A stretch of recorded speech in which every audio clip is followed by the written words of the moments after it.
upcoming events. On Thursday, March 25th, please join us for the CFA Institute's Florida District Dialogue virtual luncheon with Senator Rick Scott on the topic of elder investor protection. In April and May, we will also have several socially distant networking opportunities scheduled throughout Broward and Palm Beach counties. Registration will be limited, so please visit our website for more details. Now, I'm delighted to introduce our knowledgeable and dynamic panelists. First, we have Craig Petrus, is the Executive Director at the University of Florida Warrington College of Business Career Services Office, and is responsible for ensuring the delivery of quality career development programming and services to over 6,000 undergraduate and graduate students. Prior to joining UF, Craig was an executive recruiter with two of the world's leading executive search firms. Before moving into the executive search field, Craig had a successful 11-year career within the professional sports industry, working for both the Miami Heat and the Florida Panthers. Craig holds a BS degree in sports management from Barry University, along with an MBA from the H. Wayne Huizenga School of Business and Entrepreneurship at Nova Southeastern University. Next up, we have Julie Jansen. She is an author, motivational speaker, career and executive coach, as well as a resume and LinkedIn profile writer. Julie works with companies to help their employees develop the competency and skills needed to thrive in today's chaotic business world, and with individuals to find gratifying work. Her clients have included Warner Music, Aflac, NASDAQ, and Newman's Own Inc. Julie has also been quoted in numerous publications such as Fortune, Forbes, American Way, and the Boston Globe, as well as been interviewed on the Today Show, ABC World News Now, MSNBC, NPR, and CNN Financial News. Julie's most recent book, titled I Don't Know What I Want, but I Know It's Not This, a step-by-step guide to finding gratifying work, is currently available for sale on Amazon. And finally, Ken Bove. Ken is an award-winning entrepreneur, business consultant, and motivational speaker. His specialties include the Internet of Things, telecommunication services, selling, motivating, and business development. An alumnus of the Lugert College of Business at Florida Gulf Coast University, Ken has been in the technology space working with software, hardware, telecommunications, and web-based technology for almost 2 decades, and has successfully closed on over $45 million of revenue. He is currently building a social e-commerce platform, and in his free time, Ken loves to dance, box, and volunteer to speak with underprivileged youth.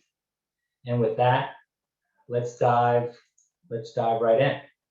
I thought a good place to start would be, we're sort of coming out of the pandemic, or at least we think we're coming out of the pandemic. Is this a good time to be looking for a job? And I thought, just in the interest of order, I would start with you, Craig. Yep, sure. Thank you, Chris. I appreciate it. And thank you very much for having me this evening. I definitely appreciate it, and delighted to spend some time with you all. Interesting question, right? I am of the belief that, pandemic or no pandemic, it's always good to understand what your wealth is in the marketplace, right? And so, looking for a job, I think there's always an opportunity for you to kind of look at any opportunity that's going to grow your career to bigger and better things, right? And so if there happens to be a job opportunity out there now amongst this pandemic that we're in, that fits your career trajectory and your growth, absolutely look at it. But I think that's, again, from a pandemic perspective, it's really always a good time to kind of look at the future and identify those career opportunities that might be a good fit for you. Yeah, and I would absolutely agree with what Craig said. And there was a study that just came out called The Future of Work 2021 Global Outlook, released by Monster, and it said that despite a tumultuous 2020, there are actually a lot of sectors who have benefited from the pandemic, and the hiring outlook is pretty optimistic this year. And 8 in 10 of the employers globally surveyed said they're planning to hire in new positions, and they're planning to replace those that were laid off. And I have to say, from my client base, I hear about people getting offers pretty much every week. And one thing I would add is, you should always be looking for a job. And if you stay ready, you don't have to get ready. So basically what that means is always have your next move planned out. And a lot of times what we do is we wait for a pandemic. We wait, oh, you know what, this job is not working out. We wait for these things, and that time it's already too late. So you want to make sure that you already have your career progression, how long you plan to stay at this job. And obviously, depending on your age, depending on what industry you're in, some people still believe that, hey, you know what, let's stay at the same job for 30 years, 40 years, 50 years, but that's not common as it was in the past. So you should always be ready to be able to move on to the next best thing that aligns with your career, your goals, and your dreams. Okay, all good points. So sort of staying on the COVID theme, obviously we're having this meeting via Zoom, and you know, much of industry has moved to Zoom meetings. I'm curious, do you think utilization of video technology is here to stay, particularly as it relates to recruiting and interviewing? Absolutely. And I don't know if Craig wanted to take that one first, because he was already okay. So it is going to be here to stay. There's two ways to look at it, because not only are they interviewing me, I'm interviewing them for the job. And there are times where it just makes sense to go visit the facility, to go look at who the hiring managers are, to go look at the area that you're going to live, and it just makes sense to travel. But in terms of to communicate how you can do the job and to see if the individual can do the job, I believe video conferencing is just fine, and you'll be able to get all your answers from that individual.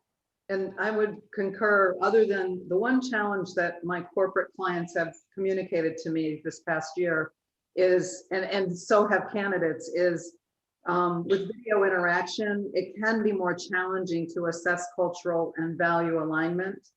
So, you know, understanding skills and experience education, certainly. And so I'm actually coaching a few people who have been hired by their companies because these employees were hired during COVID, and it turns out it's not a cultural fit. So there will be in-person interviewing for cultural fit, I believe, as well. Absolutely. So you think then, so it sounds like you're thinking maybe preliminary screening, a lot more video, and then as you get to maybe as you progress through the process, you know, the final will be in person? Yes, and especially for senior people, yes. Absolutely. Greg, any thoughts? Yeah, you know, the world of work has certainly changed dramatically since COVID, and the world of working from home and virtual meetings such as these, and even interviewing candidates. I think, you know, Julie made a great point in the fact that, you know, you can't really judge fit on a Zoom call. I think, you know, the Zoom interaction has certainly proven itself to a lot of companies that they can work and be successful via Zoom meetings and work in virtual environments. And even that, like you said, Chris, the preliminary assessment of candidates from first round or even second round interviews can certainly happen via Zoom. But you can't judge culture or fit, I think, on a Zoom call. And so those final round interviews will certainly, I think, be in person for the most part. It's really is saving a companies a lot of money by doing this process this way, even working virtually, et cetera, in so many different ways. But you can't judge culture sometimes over Zoom, but I think those final round interviews will absolutely be in person. But moving forward, we're going to have to get used to Zoom. We're going to have to get used to interviewing this way, and it's here to stay, to be honest with you, for those first and second rounds. So. Okay, great. So let's talk about that for a moment. The whole Zoom video, and let's talk about etiquette. It feels to me like that has continued to evolve, you know, since we were all thrown into this environment where it was sort of anything goes, and you just get connectivity, and we'll deal with everything else later. Can you maybe share with us your perspective on how things have evolved and what some of the do's and don'ts are? I could start with that, and I think early on in the pandemic, everybody had that approach of we understand. So if you have your kids in the background, they understood. If you had to run out and run back in, if you had to put your computer on mute, if you had to turn off your video, they understood something was taking place because there were some certain things that was happening that was outside of your control. Your kids had to be home. You didn't have a daycare. There were so many factors that was outside of your control. And I think as we go deeper into, hey, you know what, what's acceptable and what's not, people are not as, I guess, flexible as they once were. And I think as we get more comfortable with Zoom, you're going to start seeing that more and more. So no, you shouldn't eat while you're in a meeting or attending an interview. No, there are certain aspects of the clothing that you should wear when you're doing an interview. Yes, you're home, but it just makes sense to dress appropriate for the job that you're getting. So we have to be cautious when we think everything goes because we're in our home, but in reality, once we enter this virtual space, we're really in an interview, and we have to make sure we're just as presentable as we would have been if we went there physically. Yes, we've all heard the stories about bottoms gone wrong. So I don't think, I mean, I think it's obvious that we're evolving, as Ken said, to our having more proper etiquette as we would be sitting in a conference room, you know, being interviewed or having a business meeting. And definitely, I mean, I've heard plenty of stories about people drinking beer in the middle of the day in a meeting, and, you know, and that's just a no-no. Yeah, I think you're right. For me, nothing changes. In you know, as a business professional, I approach my day just like any other day. If it was working via Zoom or working at the office, I'm getting up, doing my routine, putting my suit on, and hopping on a Zoom call, right? So if you know, treat your day just like anything else.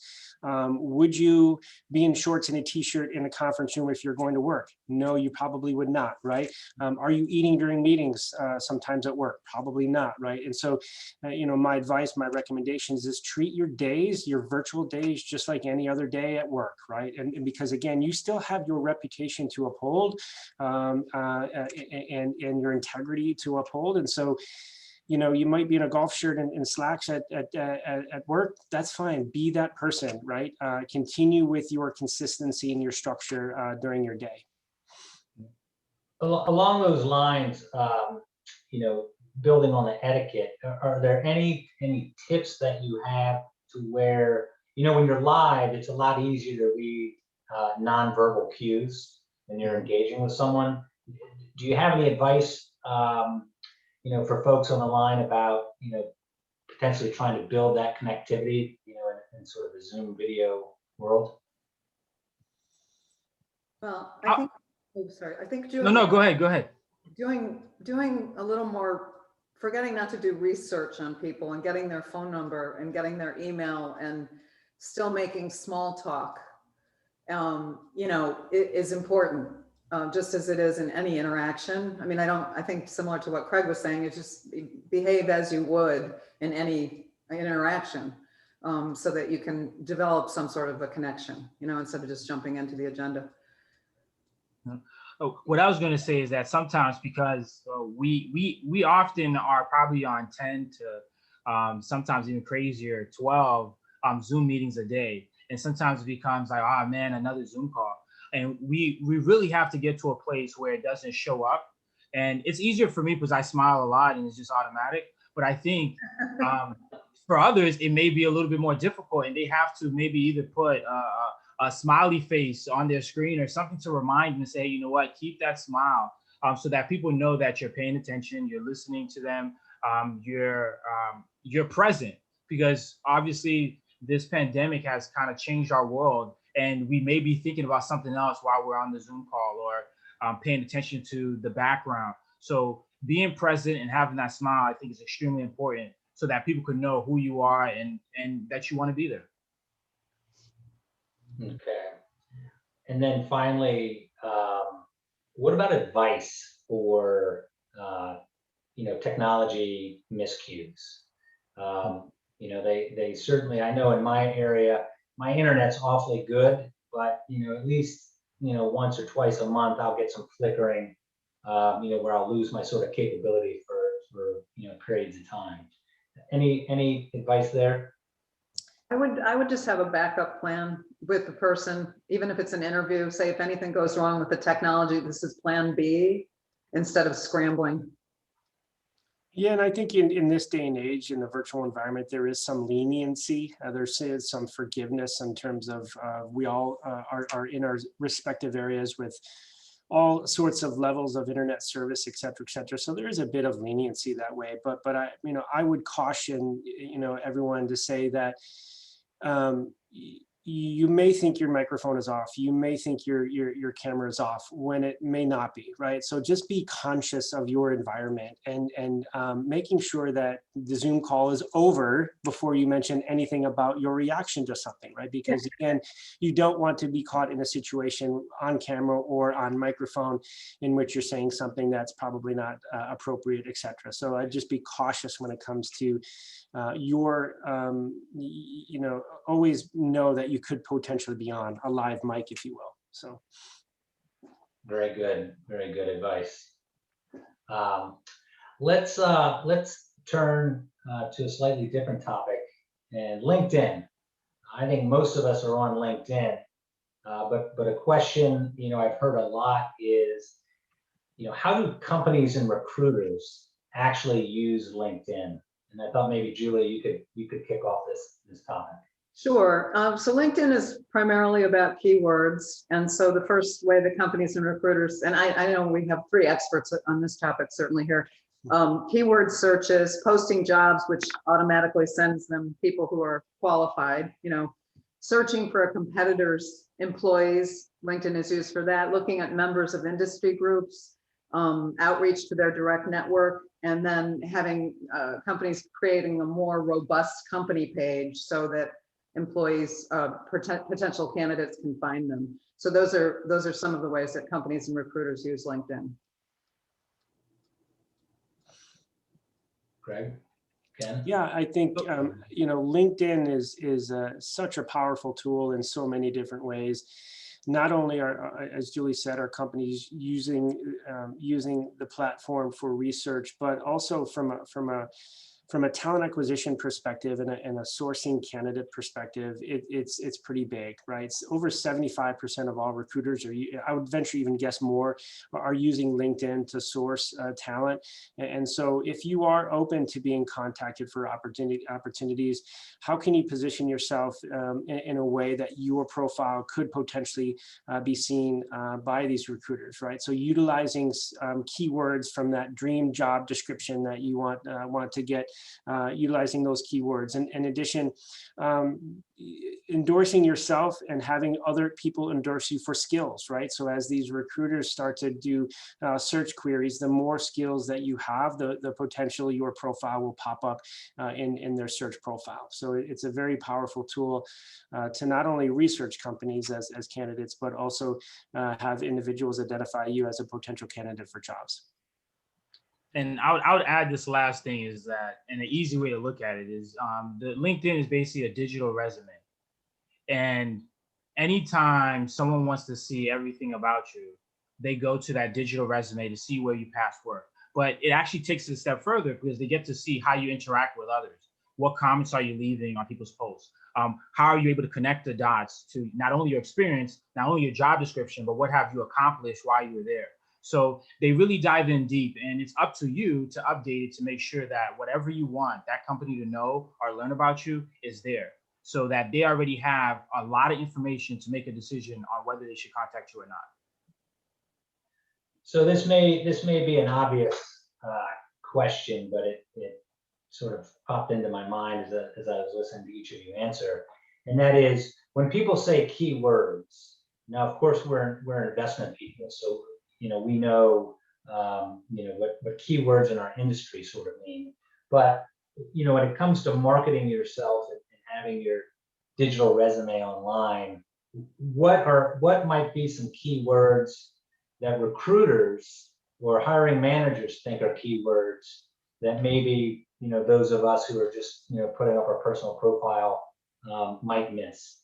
So I'll take this one first, and I think not to oversimplify this, but literally what I would do is go to the job that I want and look at the job description on what they're looking for and take the keywords out of that to add it to my profile that matches my experience. So if I'm looking for a job in software as a service, And obviously you want to have the abbreviation and the actual software as a service. So just in case they're looking for that, they know that I specialize in that. And if it's Internet of Things, you want them to know that you specialize in that. And sometimes individuals say, hey, you know what, I specialize in internet, but they don't really dive in deep to each aspect of the internet that they specialize in. And there's no way for that hiring manager to know unless you put that keyword. And if it's on their job description, you best believe that that's what they're looking for. You better believe that that's what they're looking for when they're looking for candidates. So you want to make sure that not only your experience match, but the way you're explaining it matches what they're looking for. And the other thing, it's really important, and it kind of echoes what Craig said earlier, is when you go to the skills and endorsements section, you have an opportunity to populate it with 50. And so don't just put 10. And what you do is you start typing in a word, internet of, and then you see what comes up. Don't be creative and make up words. And so that will not benefit you in any way, shape, or form. Yeah, an exercise, it goes off of what Ken said, and very great advice, and the fact that, and we coach our students on this exercise of actually printing out the job description and physically taking a highlighter and highlighting those keywords that you see over and over again, or when it speaks to the qualifications or responsibilities or skills that they seek, highlight those areas in which you could write an actual resume bullet point against. And those are the things that should go on your resume, or those are the things that should actually go into your LinkedIn profile. Because again, what you're doing is you're connecting the dots between that job description and your LinkedIn profile, that job description and your resume. So really going off of Ken, great advice, but it's a physical exercise you can actually do to kind of see it, your resume and that job description are right next to each other. Okay, very good. Let's talk a bit about how do you use LinkedIn as a networking tool for trying to meet individuals maybe at a firm or an industry that you're not one or two connections away? Is there a preferred method of I'll call it a cold networking outreach? So it all depends on who that individual is. Obviously, we might not look at it, but there are certain people in certain categories where it may be harder to reach, where you might have to talk to a secretary or a gatekeeper before you get to them, and they may not be as easy as we may think it is to just approach them on LinkedIn. So it all depends. But if you have someone that's local that you want to meet, typically by following them on LinkedIn, commenting on some of their posts, letting them know who you are, adding value to whatever industry that they're doing. Typically, by the time you make it to asking that question in their inbox, they know who you are, and they're saying, hey, I love that comment that you made the other day. I would love to meet. Here's why. So I think a lot of times we try to, I guess, close the sale for lack of a better term, before we actually got the permission to. So we can't just go and say, hey, you know what, meet me for coffee, and this is the very first time they've talked to you, know who you are, because they're probably getting a lot of those types of requests. But there are steps and there are things that you should do to be able to earn the right to say, hey, you know what, I would love to have a conversation with you about that conversation we had on your previous post last week. And it's also easier to connect with people who are in the same group. So if there are people that are in your group, but you might not have any first or second connections with them, you can connect with them.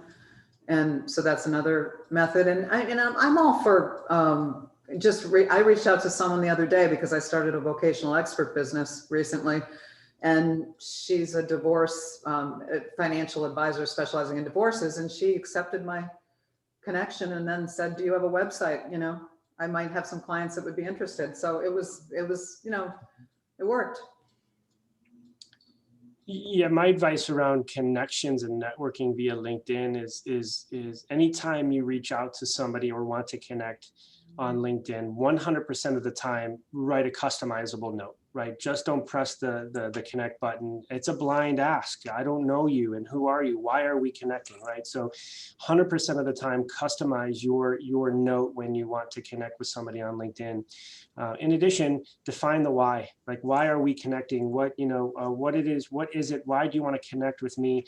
What do we have in common? There's got to be something in there that will create that hook to try to further that connection and further that discussion. So, Yeah, absolutely. Just like traditional networking, reciprocity is key. mm-hmm. And do you, or do you know, do companies or recruiters actually try to drill down and look through candidates' connections? I think I think they do more than that too, to be honest with you.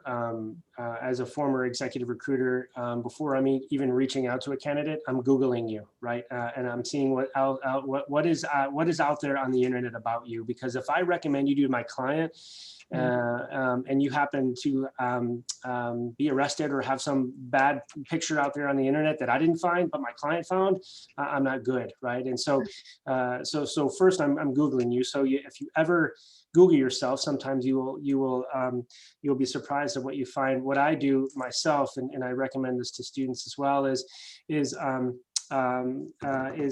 establish a Google alert for yourself, right? I don't know if you've ever heard of Google Alerts before, but you can set up a Google alert for yourself. So anytime your name appears on the internet, you're going to get an email from Google saying your name appeared in this article, and you can get out in front of it, etc. But Chris, to your point, I think LinkedIn is a professional network. It's not like Facebook or Instagram or Snapchat, et cetera. And so what you want to do is surround yourself, just like you would in the professional world. You want to surround yourself with individuals that you feel comfortable with surrounding yourself with, and that you know that are reputable individuals, right? Same thing goes with LinkedIn. Is you want to surround yourself so that if they do those searches, you are with people that are reputable. So. And one thing that's cool about LinkedIn is that there's a spot that shows you similar people to you, and typically what that means is when people click on your profile, who else are they clicking on as well? Mm-hmm. And you want that list to be a great depiction of who you are, because I have seen some examples where it's like, whoa, what's going on with these list of individuals that's in the list under your name? So we have to be cautious that the algorithm is working in our favor, and the way you can control that is your interactions and what you're doing on LinkedIn and who you're connected with. And you do want a complete profile, because then the algorithms will benefit you. Absolutely. Yeah. Good advice. Next topic I wanted to cover with you is, you hear a lot about managing a brand, managing a professional brand, and I'm curious, what does that mean? And then, secondly, how do we, as individuals, how do we go about that, sort of on a consistent, week to week, month to month basis? So, and I could take, okay, go ahead. You go ahead. What I was going to say is that I think we work at it backwards. We first start with exactly how we want people to view us. And for me, I want to be an entrepreneur. I want to be a business consultant. I want to be a motivational speaker. So every single thing that I post, every single thing that I comment on, every person that I connect with is towards those three buckets. So everything that I do. So if I'm posting a video, it has to do on those three topics. If I'm commenting on any post, it has to do with those comments. If I'm attending a conference, it has to do with those comments, with those topics. And I know, unfortunately, sometimes we get into this this algorithm game where we kind of post the things that we think a lot of people are going to like to get attention and to build a brand. But I think that's the wrong way to do it. We just focus on making sure that we're credible, that we do what we say we're going to do, and that we posting consistently about the things that we aspire to be or we are. And eventually you'll get that attention or that reward from doing it consistently over and over again. So that, and brands are important.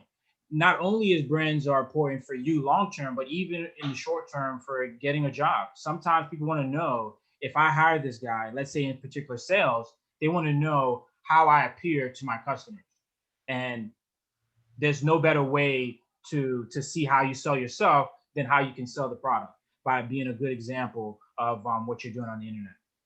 Yeah, I would agree with everything that Ken said, in that your brand is what your clients and your colleagues say about you and think about you, not really what you say about yourself. Exactly. And you can do this a lot to influence it. You mentioned day-to-day, Chris. Branding is your reputation, it's your actions, your style, your integrity. And as Ken said, it gives you stronger contacts, it gives you industry recognition. So it's interesting because I coach a lot of people who are, in the beginning of their careers, and they're always like, well, I don't know what my brand is. But it does evolve over time, where, you don't wake up, your first job and say, I know my brand is going to be this, X, Y, and Z. You just start realizing these are my strengths. This is how I'm making a difference. This is what people think of me. This is my reputation. This is my sweet spot, and then it evolves from there. And then your messaging and your packaging, as Ken said, all aligns with that. Yeah, I like how Julie put that, and two things is that your brand is always evolving, right? At every stage of your journey in life, personal and professional, your brand is always evolving. And the second thing, I'm big on quotes, and it really goes to something that Julie said, and I'll put this in the chat box, but Tom Peters said, your brand is a perception or emotion maintained by somebody other than you that describes the total experience of having a relationship with you, right? So it's exactly what Julie just said, is that your brand is what people think about you. And so how do you want to be thought by others, right, is really, really important. So. Absolutely. Okay, very good. Any advice then for any of our audience who maybe has been with the same firm for a number of years, and maybe they have a LinkedIn profile with just a couple jobs and maybe their educational history, and they're ready to make a move, or they think they're ready to make a move. How would you advise them to marry the concept of leveraging a social media platform like LinkedIn and trying to again craft a brand, recognizing that brand is more about what people say about you. But if you've been a loyal employee and now you're ready to make a move, what would be sort of the first couple of things you would advise folks? Julie? Oh, Ken, go ahead. Yeah. No, go ahead, ladies first. So I know that many of you work for firms that regulate what you put on LinkedIn.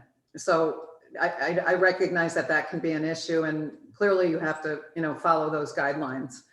I think introspection is something that people forget to do, especially if you're in an industry that's very kind of progression with titles and things like that, as many of you are.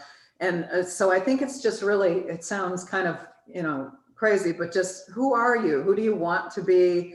How do you make a difference? Why does it matter? How do you package and articulate these things? Look at other people's LinkedIn profiles who have similar career tracks and see how they're packaging and articulating this. And continue to think about how you want to evolve and where you would like to land, and use language and communication and descriptions that sort of align with that.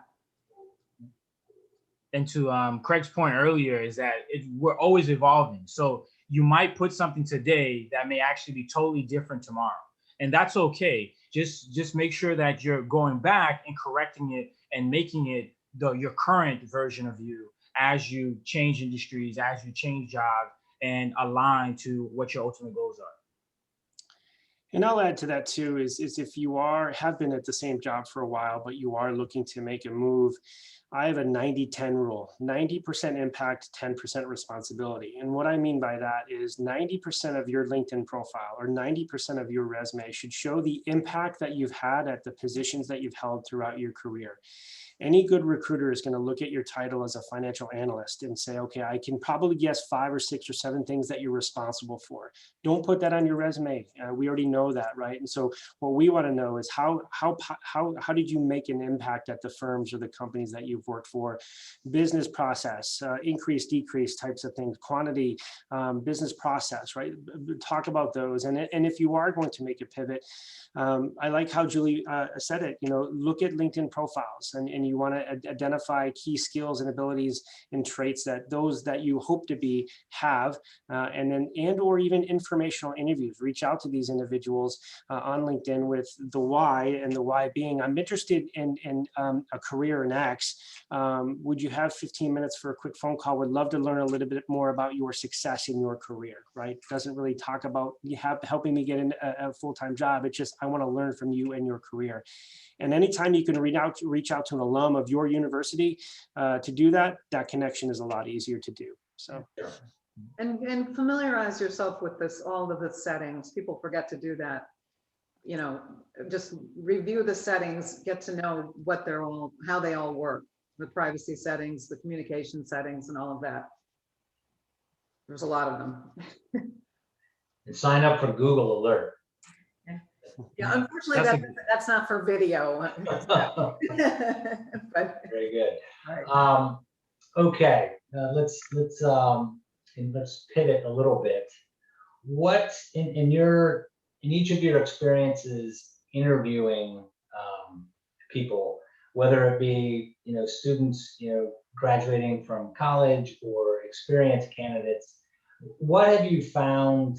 What questions in particular have you found that candidates really struggle with, and they don't know that they're struggling? I would say too that's on top of my head. I always see that people get wrong when I was the person interviewing, and one that I go in being cautious when I'm answering it as the person being interviewed. And that's, what is your weakness? Or tell me a time when you failed. Oh. And those two questions, you have to be cautious because they want to know your weakness, but you have to say it in a way that doesn't make you look bad. And then tell me a time you failed. You also don't want to make it seem as if you're not going to be a good employee. So you have to be strategic in how you answer it. And I think a lot of people don't put the necessary thought into making sure that they're still going to be a good fit for the job. And the reason they're asking the question is not necessarily to know your weakness or to know that you failed, but how do you explain it? Who did you blame? Did you take ownership of it? And some people will say, it was my manager's fault. The quota was too large. I couldn't get this done. It was the government's fault. Regulations, all types of stuff. So you want to make sure to understand why they're asking the question and take ownership of it and explain what you learned and how did you take it to the next step so it doesn't happen to you again. There's a famous hedge fund in my neck of the woods. I'm in Connecticut, and so you might be able to figure it out, that the only thing that they ask in an interview is what Ken said, is describe a time you failed, describe a time you failed. And that's the only question. It's crazy, but that's how they operate, until they break you. And then, but I would add to that, tell me about yourself is very hard for people because they don't know what to say, and many people end up rambling. They don't have any sort of methodology for answering that question. So that's a tough one too, I think. Yeah, and going off of Ken's questions too, tell me a time when you failed or what is your greatest weakness. Spend about 10 seconds, 15 seconds, tell me what you failed at, but how are you fixing it? Spend 10 or 15 seconds on your greatest weakness, but spend a minute and a half on telling me what you're doing to fix that weakness, right? That's what we really want to know. Is you don't want to spend 2 minutes telling me how much you stink. Give me 15 seconds of what your greatest weakness is and how you're trying to improve it, right? you don't have very good presentation skills, well, I'm not a very good presenter. So what I did, I joined Toastmasters, and I visit Toastmasters once a week to improve my presentation skills, etc. And so again, tell me about what you're doing, what you learned from your failure, what you're doing to fix your weakness, and tell me about yourself. A great question too, right? It's that ultimate resume walk. Have a reason as to why you made the transitions every step of the way. Graduated from University of Florida, worked in marketing, and this is why I worked in marketing. And I switched jobs to this particular firm. Why did you switch jobs to this particular firm?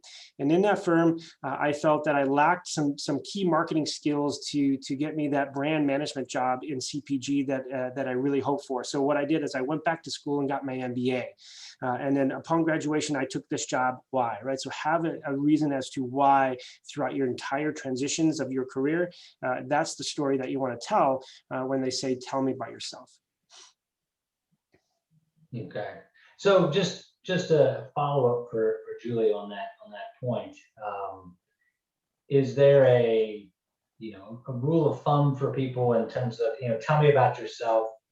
Should it be a crisp 2-minute, that you've practiced, or depending on your level of experience, do you really want to sort of hit the broad strokes, through your educational career? Right. So I tend to like to start with the present, and rather than when someone graduated from college, because that's not as interesting. So it's like, currently I do this. So I tend to like that sequence. And yes, it does need to be crisp. And I like to suggest to end it with something either personal that's, that's not too private, but something that's interesting about you, so that the person kind of knows who you are. And the reason I'm sitting here talking to you is, and I call it the swivel. It's a positive spin to, I'm talking to you because this has been my career and here I am and I can do this for you. Okay, great. I do want to get to, we're starting to get some questions asked in the chat. Before we get to those, my last question, and I seem to see this topic in the popular press recently. The question of compensation in interviews. How do you respond? Do you no longer in today's world have to give that information, or what are you advising your clients?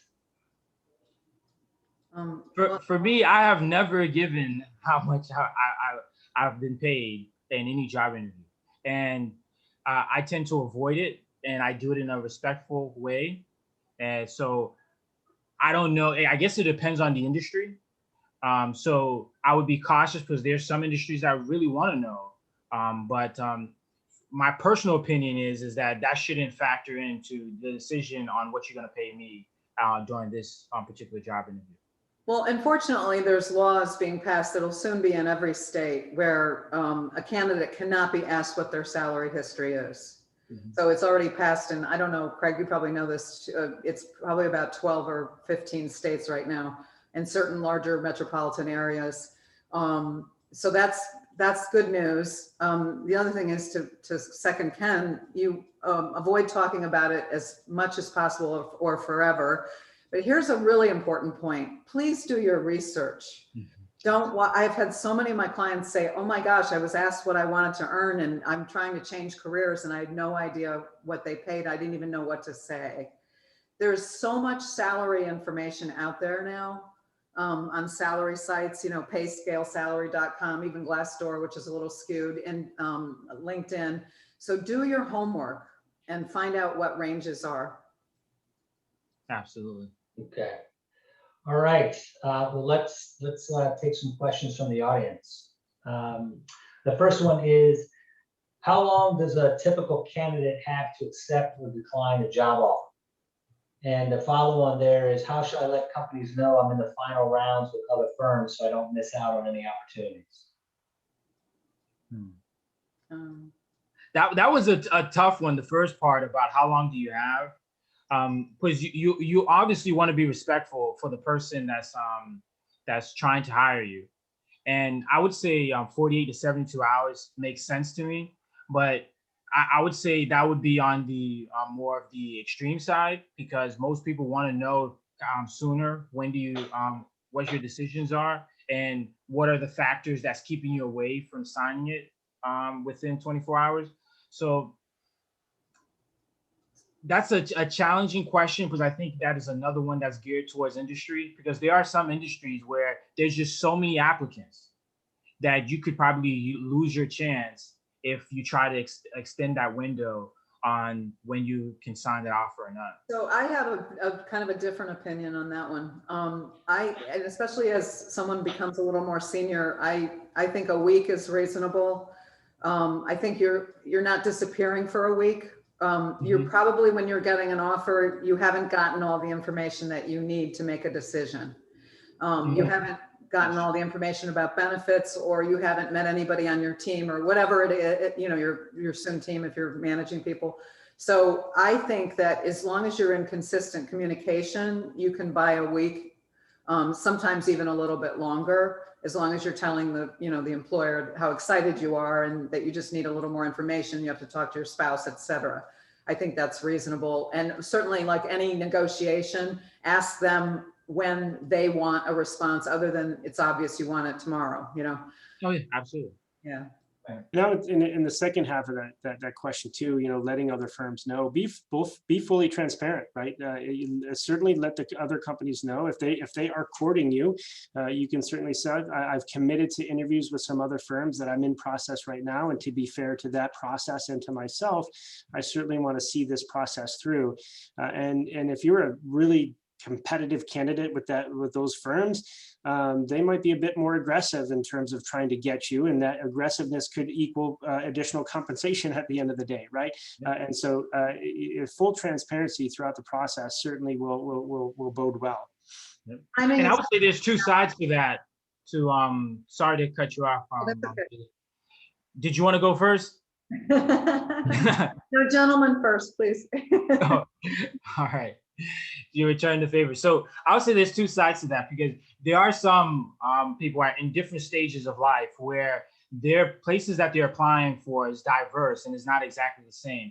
And some employers may take that as, hey, this person may be confused. They're unsure on what they want to do in life. So while being as transparent as possible is good, but if you're applying for retail, you're applying for finance, you're applying for totally different conflict in industries, sometimes that's a red line, a red flag to employees to say, wait a minute, is this person unsure, especially if the income scales are totally different in the industries as well. So I would say just be cautious depending on how sure you are in the industry. So if you're applying to 3 financial organizations, then it makes sense to say, hey, you know what, here's the 3 businesses that I'm applying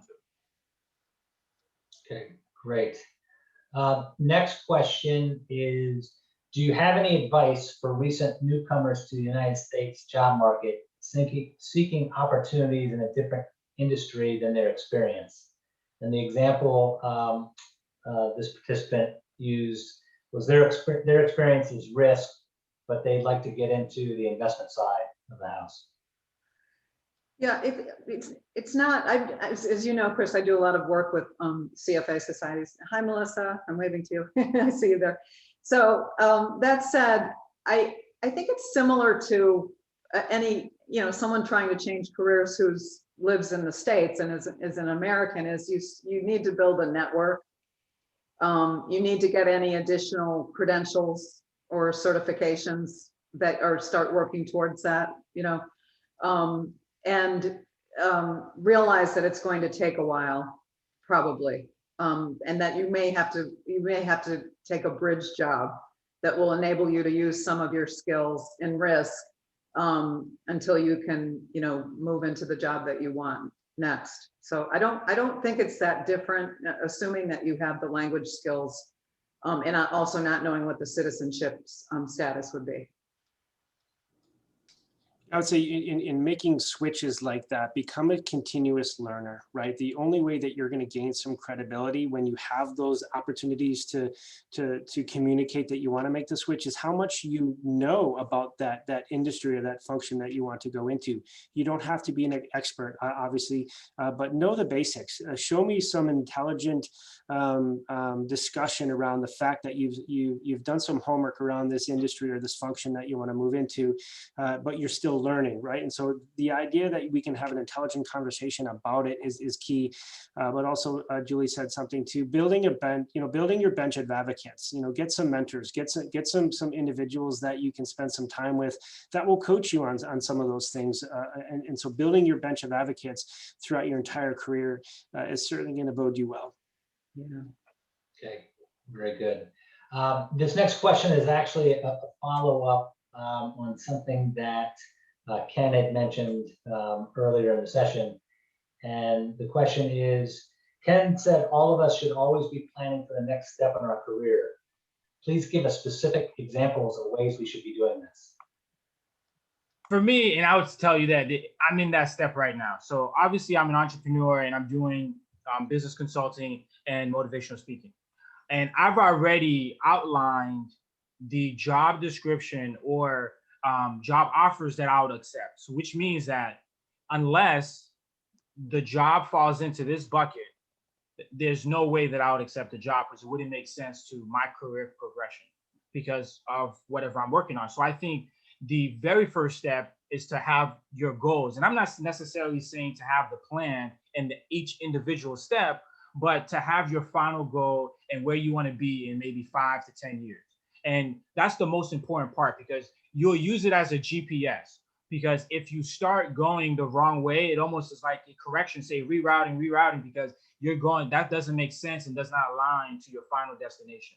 So you want to make sure that everything you have is well thought out in terms of that final goal, that final destination, and it makes sense for that career progression. Then you work backwards from that and say, you know what are the things that I have to do to meet those goals? And that may mean, hey, you know what, I have to work for this particular company or these particular industry so I can have that level of knowledge, experience, and skills to be able to do this particular thing next. So I would basically having the details, the ins and outs of what you want to be when you grow up. I remember we used to always say that, what do you want to be when you grow up? And to be able to answer that question. And I actually work with a lot of people who don't know what they want to be when they grow up. So I'm piggybacking on what Craig said about being a continuous learner is what skills don't you have? What skills are untested? What skills, do you not want to use anymore? What experiences do you need to have, whether it's presenting or whether it's managing people? And think about it that way too, where the gaps are and the skills that you have that you can strengthen and continue to use even more. So sometimes that's a different approach if you really don't know what you want to do next. Yeah. Right. And to Julie's point as well is that sometimes you have to explore. You might not like what you're doing, right, and you say, you know what, let me try this. Obviously, you want to make the decision quickly. So if it turns out that it doesn't make sense, leave fast rather than stay there for 2 years or 10 years saying, you know what, I hate this job, because that doesn't make sense. Right. Well, we actually have someone raising their hand to ask a question verbally. Jeffrey, if you can unmute your mic, go ahead and ask your question, please. Cool. Appreciate you guys giving us the time here. The question I'm getting a lot in my interviews is, what other types of jobs are you applying for?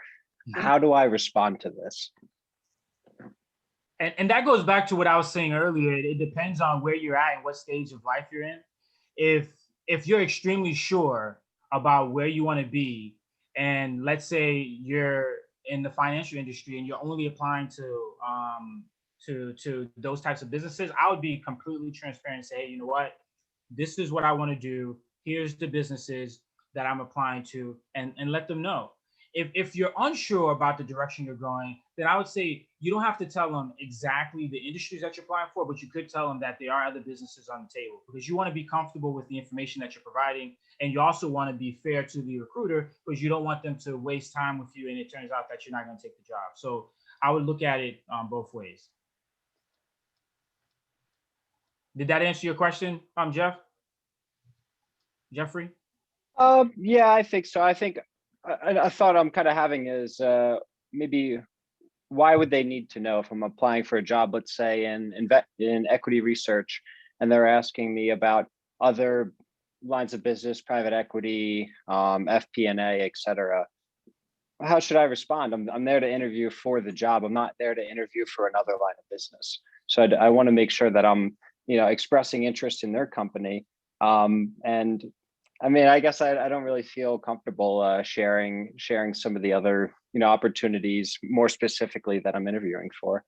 So, and let me say one last thing, and then I'll let some of the other ones comment, is that the reason that they're asking that question is because they want to see where your mind is. And that's the only reason. They want to see if this is the only opportunity you're after, to kind of gauge your level of interest in the role.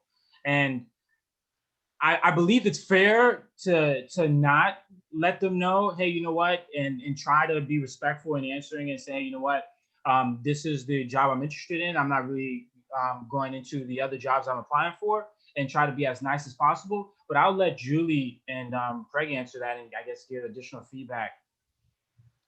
Yeah, I would respond to that by saying, I think what they're looking for is whether or not you are looking for a career versus a job. Right. And so they want to hire somebody who wants a career at their particular company. So if you're saying I'm applying to this particular job over here, that really doesn't make sense from your experience perspective, or makes sense in your career trajectory, then it doesn't make sense. And so it might just say you're looking for a job, but we want somebody who wants a career at our particular company. But if you are answering that question, have a reason as to why you are applying for this job. If it's one functional area within financial services that is a bit off in terms of or a different direction, tell them why. Tell them why you're interested in that particular job, et cetera, et cetera. So, if you can back it up with the why, and it's a credible argument, that makes sense, right? And we'll get that from that perspective. So, and I would just add, Jeffrey, don't be shy about asking a question about why they're asking a question. So I think when we're in an interview, we think we just have to respond, and you're not being inappropriate or disrespectful, but just well, I'm really excited about this job, and here's why, like Craig said, and this is why I believe I could make a difference, and I'm just curious as to why you're asking me that question, so, so that I can give you the answer that you're looking for. Something like that. I see no issue with that at all. Okay, great. A couple more questions. There is an increasing trend of one-sided interviews where the candidate is answering questions, but there is no one on the other side. Yeah. Any pointers on how to excel at these types of interviews? It's a huge trend, sadly. What do we think, Julie?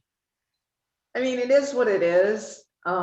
It is a trend. I think it's a shortcut for companies. I think it's like any quirk.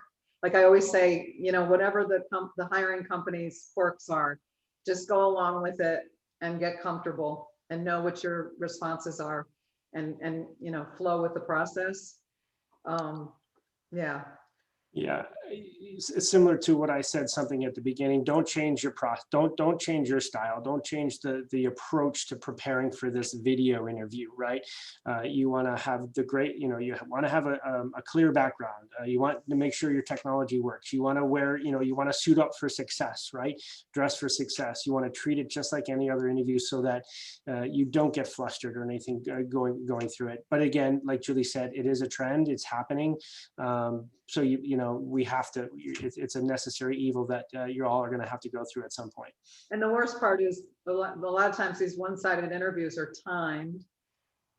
So even though it's one-sided, you have to give your responses in a very short period of time, and it's rather nerve-wracking. And so a lot of them you can't interrupt in the middle.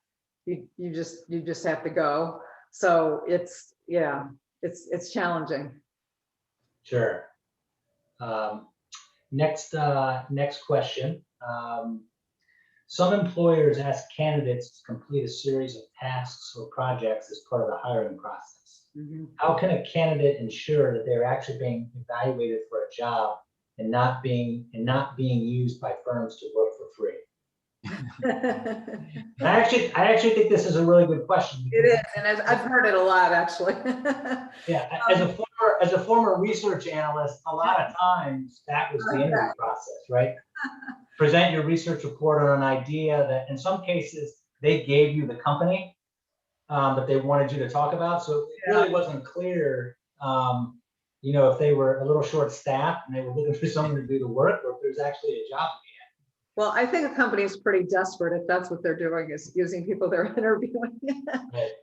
But I don't know, Craig, I don't know what you think, but I think, and Ken, I just think it's another go with the flow and do the best you can, because that is a very, doing projects, sitting in a conference room, and well, that would be old days, but pre-COVID, doing PowerPoint presentations on the spot, all of that stuff is really happening a lot.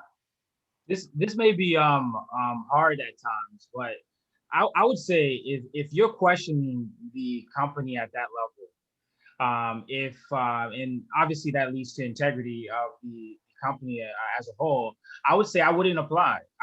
It all depends. I know Julie said to go with the flow, but there's sometimes you shouldn't. And I would say that, and that's up to you to make that decision to say, hey, you know what, this doesn't make sense for the job description that I'm applying for. And maybe you can talk to a recruiter and say, hey, you know what, but typically they're going to say no anyways. This is part of the job description, or hiring process, and you have to do it. And if you really don't feel comfortable, I would say don't do it. And because you want to make sure that you go in feeling good about the company that you're applying for. And if you're not comfortable, then and you didn't even start working there yet, then I'm guessing that you'll continue to feel that way as you work at that firm. That's just my interpretation of it. And I would say, don't do anything that you don't want to do. Obviously, you want to make sure that you're hireable, coachable, and that you're presentable. So don't say no to everything, but anything within reason that makes sense, do it. If it doesn't make sense to you, don't. I think it also has something to do with, determine the size of the actual project that they want you to do. Just because something that's been around for years and years and years in management consulting is case interviewing, right? So that's common in management consulting, is that you are going to have to do 1 or 2 or 3 cases during the interview process, right? So the cases aren't very long in nature, but what they're really trying to do is get a better indication of how you think, or how you structure, or how you problem solve, right? A funny case question is, how many ping pong balls fit in a 747? There's really no right answer to that, right? But they want to know how you structured your answer, or how you got to your conclusion, right? How you problem solve that. So if that, so there is a difference between case interviewing and full-blown projects, right? And case interviewing is starting to get really, really popular outside of consulting industry, marketing, finance, supply chain, IT advisory, right? We're seeing it a lot. So be prepared for that particular case question. And Ken knows this. My brother works at Google. I mean, the technology companies have all been doing this for years, it's just the way it is. And Craig's right. It's across industry. It's not just in. Oh yeah, absolutely. So we're a couple minutes past the hour. We do have a couple more questions in the queue. Panelists, are you prepared to take a couple more? Are we okay on time? Sure. Yeah, I can handle. Yeah, that's fine. Okay, great. This is in terms of a resume for an experienced job seeker. Is there a limit on numbers of pages and word count? Also, is it advised to wear a jacket for an informal interview via video when the interviewer is dressed casually? Well, I'll take the resume question. One of the gentlemen can take the jacket question. How's that? Perfect. That's fine. Because I write resumes professionally. So the rule of thumb is 1 page for entry level, 2 pages for most professionals, 3 pages for C-level, science, medical, which doesn't pertain to most of the audience here, science, medical, academic tend to have up to 3 pages or a 2-page with a lengthy addendum. Okay. I would say go ahead, Craig, you could just take that No, one. I was going to take the second half of that in terms of wearing a jacket, right? So I'm a big believer in dress for success, right? I think unless they explicitly tell you, and you're interviewing for Google, and they say don't come, don't come dressed in a suit, but dress for success. And so I think jacket is perfectly acceptable, even though your interviewer might be a bit dressed casually. I'm a fan of just dressing for success. So, Yeah. And I agree as well. I would say there's small reasons, like it's very slim reasons, unless they directly told you to say, hey, you know what, dress down. I would dress with a jacket and a tie. Okay. Next, is it appropriate to follow up with the recruiter after the interview and provide detailed feedback, or is it better to just keep it short and general until actual feedback is provided by the interviewer? Oh, I would definitely provide feedback, because that's part of the hiring process. You want to make sure you put your best foot forward. You want to be able to say, hey, you know what, this is what we discussed. You're selling yourself. So, and if there was anything that you missed, there was a question that you didn't answer to the best of your ability, and you think that there's something to add, I would even throw that in the follow-up email. And that's just my take on it. I think it's extremely important to be able to connect the dots if there's a chance that somebody might have missed something in that process. Because keep in mind, the industry is extremely competitive, and you want to make sure that you do the absolutely best job of making it clear that there's no reservations on why they should hire you. Okay, this will be the last question, and I think it ties up. I think it sort of ties up nicely in a way, sort of the world that we're living in, and where sort of traditional frameworks have really changed, and social interactions have changed. And the person asking the question said, I've had some interviews recently where someone was driving their car while interviewing me. Another person stepped away to get a cup of coffee. I find this to be rude. Should I speak up to the interviewer or recruiter about my concerns, that I feel like my candidacy is not taken seriously? I would say if this particular company that you're interviewing is external, it's not your current company, you don't want to work there to begin with, right? Yeah. So that will tell you about their culture. That will tell you about the individuals that you could potentially be interacting with every day. If that's the way they're treating the process, walk away. It's not the company that you want to work for. And I don't recommend, admonishing someone about their behavior. Don't tell them to put the coffee down, huh? Just tell all your friends and neighbors, that's all. Well, listen, this is, I really enjoyed the session. I want to thank, all of you for joining us for this edition of Cultivating Your Digital Presence. Be sure to visit our website to register for upcoming events, and please take a moment to fill out the survey and provide us feedback.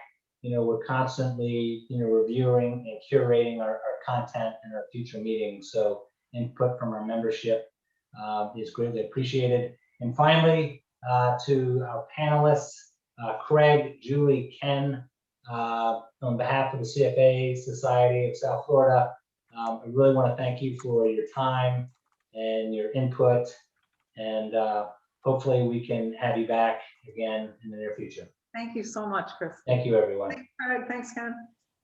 Thank you, everyone. Good night. Bye, everyone. Remember, don't say anything until you hang up.